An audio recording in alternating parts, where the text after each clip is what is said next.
Greetings, blessings, and love. Welcome back to our YouTube channel where we share success seeds, plant them in your spirit, give you some strategies to help you water them so you can see them flourish and bear fruit for you, no matter where you're trying to flourish in your life, whether it is a financial goal, a body goal, a relationship goal, a work-related goal.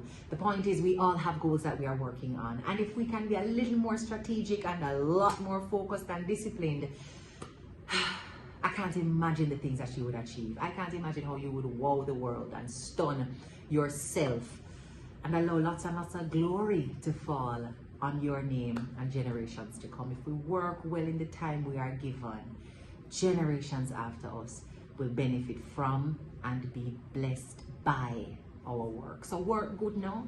Work good, man. Work on purpose and work hard and work good. So in this video, I want to share with you if you're in your vision boarding stage and kind of thinking, do I have my vision board correct? What should I put on a vision board? Should I even have one?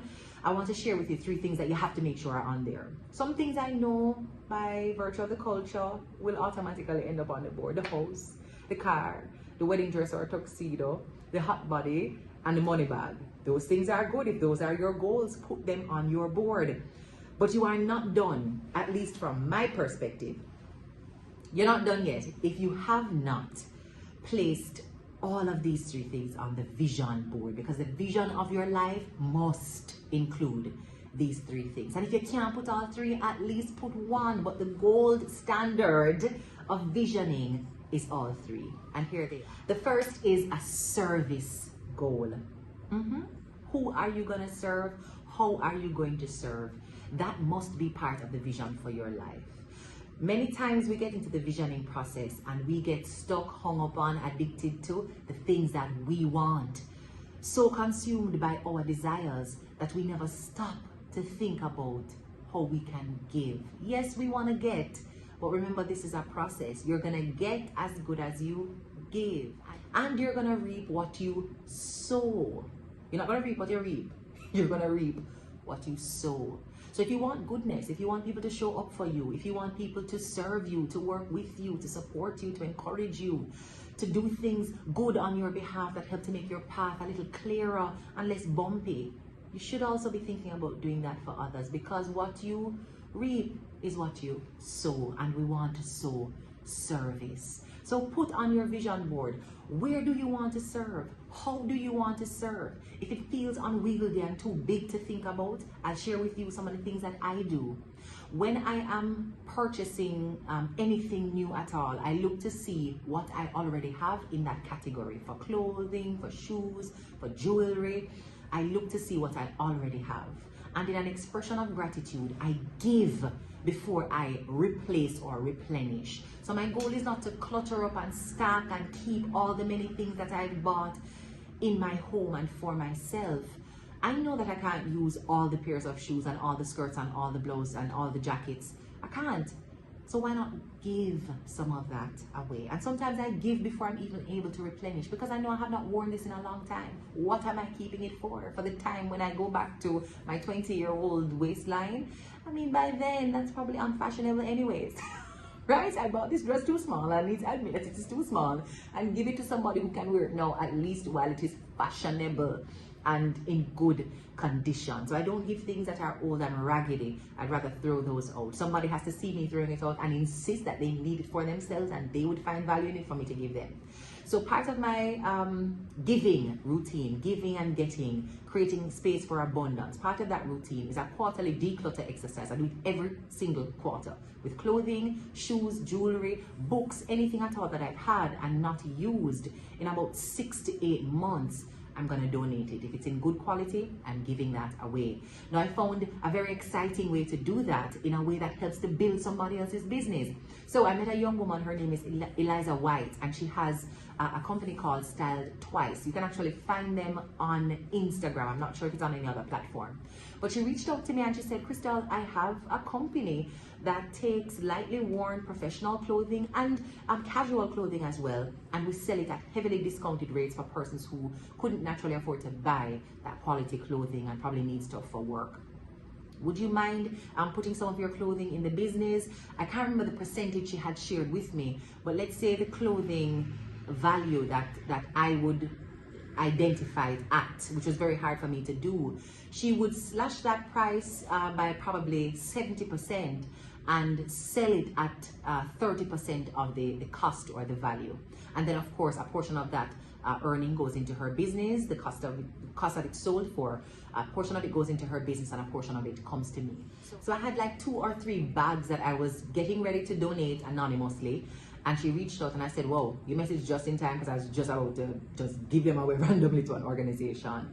And she said, no, I'll meet you up, I'll collect them. And she sold them. And the earnings from that, as I said, a part of it comes to me. She gave me a check and I donate those earnings to an organization that I want to support. So that's one way to do it, through Style Twice. You can share what you have with thrift stores. You can call organizations that serve people who need clothing and see if what you have is suitable for donation. Another way that you can put service on your vision board and actively practice that regularly is as part of a service organization.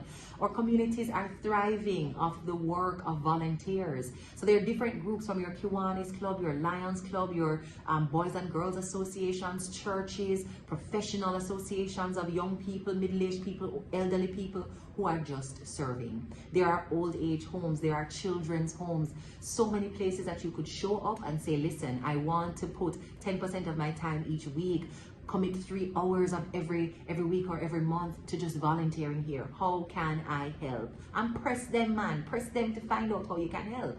Some people are so used to everybody asking, you know, when the season come around, I want to help, can I volunteer? And then within a week or two, the volunteers are just no longer interested. So you have to let them know that you are serious. Call them, send them an email, follow them online, comment under their photos, send them a DM. Insist that you want to serve in the same way you're going to insist that you want to receive.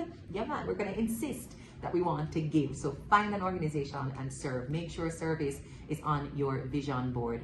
The second thing I want to encourage you to ensure you put on your vision board is a clear goal for self-care. I don't think I need to expound on why this is so important, but why I'm telling you to put it on your vision board is because it is easy to leave your self-care out of your success strategy. Can I say that again? It is easy to leave your self-care out of your success strategy, because you see success as all the things you will amass and not necessarily how well you're taking care of what you have, which is your body, your mind, your spirit, your energy.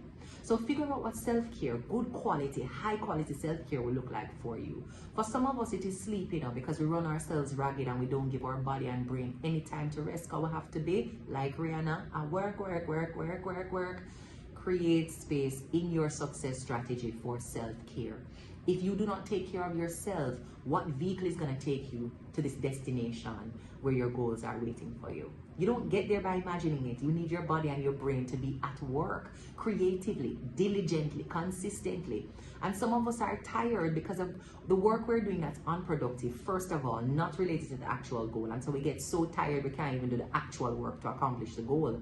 But others of us, we work hard and we accomplish the goal, but our body is so fatigued and our mind is so ragged that we can't even enjoy what we have created and worked so hard to attain. Put self-care into that success strategy. You are part of your success. Your well-being is part of your success. Don't leave that out. The next thing I'm recommending and insisting that you put on your vision board is a social goal. Now, let me tell you, since 2020, and I really don't need to tell you, but I'm reinforcing here, emphasis. Since 2020, we have been locked up and locked away. Our social relationships are being ripped to threads, not because we're not talking to people, but we're not talking to them in the ways that would stimulate and allow for healthy growth of relationships. We have fallen into an ecosystem of emojis where our emotions are emojis, where our words are emojis, our thoughts, concerns, fears, emojis, and short answers and hashtags. Those could never encapsulate the depth and breadth of what we are feeling, what we are thinking.